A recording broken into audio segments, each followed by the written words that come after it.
So, you're holding some Solana, but is it just sitting there? It's time to put that SOL to work. Today, we're going to break down the step-by-step playbook for staking so you can really maximize your yield. Yeah, it's a simple question, right? But it's a really critical one. I mean, holding assets is one thing, but making them actually generate returns for you, well, that's the real goal. We're about to dive into how staking can do just that. Maximize your returns and minimize your risk. Okay, so here's our game plan. We'll kick things off with wallet prep, then dive into the super important choice of picking a validator. After that, we'll walk through the actual delegation process, dig into the key details you need to know, and wrap it all up with the main takeaway. It's a simple 5-part playbook. Let's get into it. First things first. Before we can get to the good stuff, the earning part, we've got to build a solid foundation. So let's get your wallet set up correctly and, more importantly, securely. And honestly, it's super straightforward, just 3 simple steps. First, you're going to want to install a trusted wallet like Phantom or Solflare.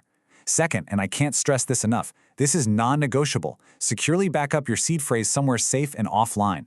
And finally, just move the SOL you want to stake into this new wallet. Once that's done, you're all set for the next phase. All right, now for what is honestly the most critical choice in this whole process. The validator you choose to delegate your SOL to, well, that's going to directly impact your success. So think of a validator kind of like an employee who works for you and for the network. Their job is to process transactions and keep Solana secure. And for that, you get a piece of the pie, a share of the rewards. And just like hiring someone, you want to get the absolute best person for the job, right?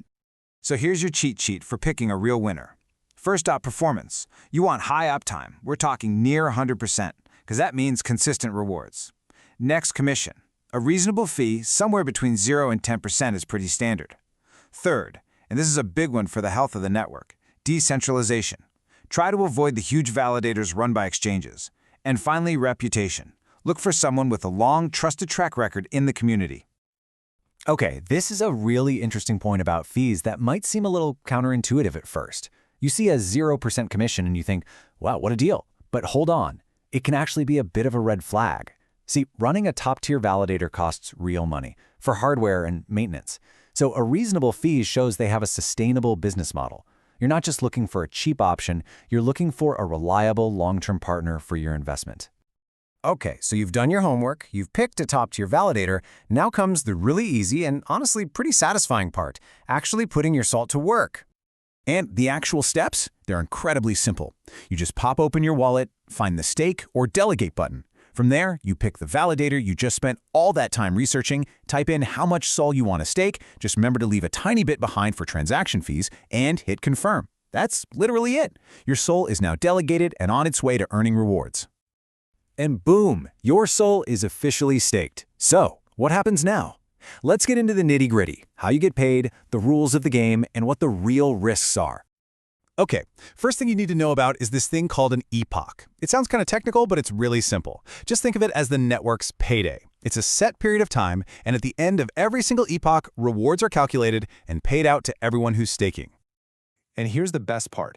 Each epoch only lasts about 2 to 3 days. What does that mean for you?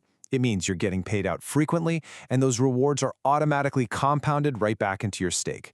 That's how your investment really starts to grow, with that sweet, sweet compound interest. Okay, but what if you need your SOL back? Totally fair question. Unstaking is just a simple 2-step process that's tied to that epoch cycle we just talked about. First, you deactivate your stake. This just tells the network you want out. Then, once the current epoch ends, which could be a wait of up to 2 or 3 days, your SOL becomes fully available for you to withdraw. So let's just recap the most crucial details here. 1. Your rewards grow automatically thanks to that auto-compounding.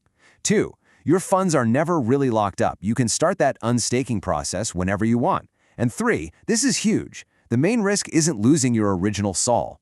Unlike some other networks, Solana doesn't currently have what's called slashing penalties. The primary risk is just a loss of potential rewards if your validator happens to go offline.